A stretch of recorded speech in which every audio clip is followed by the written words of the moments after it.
Hey everyone, it's Caleb from Brickloaf, and today I'm going to be going over our spring break haul and some of the projects we completed, so let's begin. So our trip took us all the way up to Tennessee, and on the way we hit some Walmarts, a Costco, 2 O.P. Taylor stores, and we ended with Atlanta Brick Company. Now, in the O.P. Taylor stores, it was about the same style of shopping that we had last time we went. It was a lot of new sets, but they also had plenty of old things scattered in there. And we managed to find quite a few minifigures here, as well as some old city and creator sets. They did have quite a lot of the Mario ones, and they had a lot of Star Wars sets. Now, it's nothing too long ago. It's usually stuff that's from the past, 5 to 6 years at most.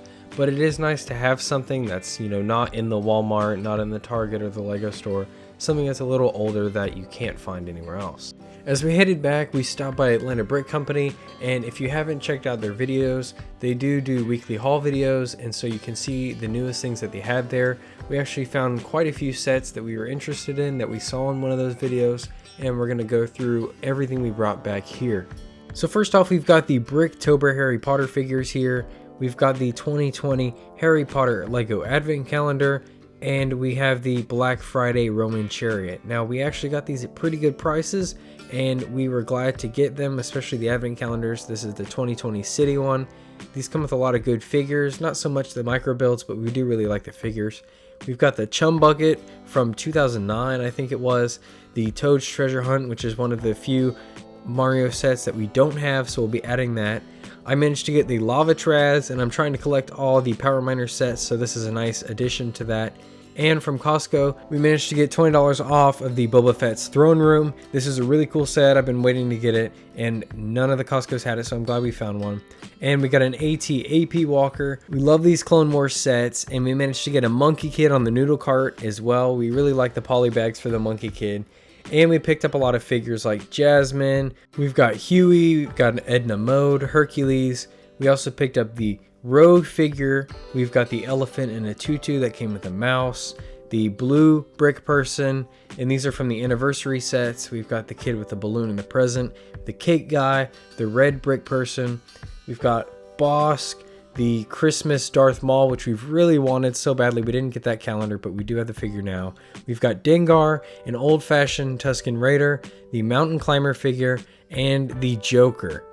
In addition to the figures, I also picked up some pieces that I needed for the Indiana Jones Temple Escape set, and we picked up some assorted pieces from the Pick-a-Brick that we can use in our town and elsewhere. I really do love going through their Pick-a-Brick because you can usually find some pretty old pieces in there that you can't find in sets nowadays, or very rarely came in any sets back then, and it's nice to have them in case I want to do a mock. I also picked up the Power Miners shirt that they had. I was super excited that they had this, and I plan on wearing this in some future videos. And we have the hashtag broke. I think it's hilarious that they chose to use a reddish brown brick on the front of this. And then at Walmart, we also managed to pick up the Rat and the Mecha Koopa figures. These are 2 that we didn't have from this current Mario CMF, so we're glad to have them, especially the mech. We've been looking for this thing since this series came out, so it's nice to finally have him. We of course wasted no time in going ahead and building these sets. We've got the AT-DP here, and we've got the 2 clones and the Chewbacca figure and the 2 unique droids on the left. And I really love the figures for this set, and the set itself is very nice. It has 2 huge legs that you can use to kind of stand it up however you want it. It's got the pointed guns in the front, seats for the troopers, and you can also lift the top off and the sides open to show where the gunners can sit inside the drivers, and you can open up some gunner ports on the sides. There's a really cool design on the outside of this set, and there are a lot of stickers, especially on the inside, where the control panel has a picture of a droid gunship on it. That's another set that would be really awesome to have, and we'd be super excited to see it at Atlanta Brick or anywhere else. This set was exciting all on its own, and we had a great time building it. One really cool feature about this set is that it has 2 legs here that you can see, but there is a third that is tucked away underneath it. You can't even see when looking at it normally that there's a leg underneath, but you can actually just pop it down and it can lean forward, it can bend, and all you have to do is just fold it back up to get it to hang in there. Honestly, this set is really cool. You know, they haven't made one like it in a very long time, and it's really great to have it in our collection, both for the figures and for the build. And it'd be really cool to do a Star Wars mock or scene with it to kind of incorporate it into our town. Speaking of which, a lot of the figures that we purchased, like the Rogue, have already appeared in our town, you know, both our medieval area, our western area, our city, wherever they fit in, and we've already started to put them in there. And we are continuing to work on these projects. You know, we prefer to do some sort of green scenery where we build up over here rather than building on a mill's plate. You know, we're not trying to lift this up and move anything. We want to make this area with the medieval stuff a scene.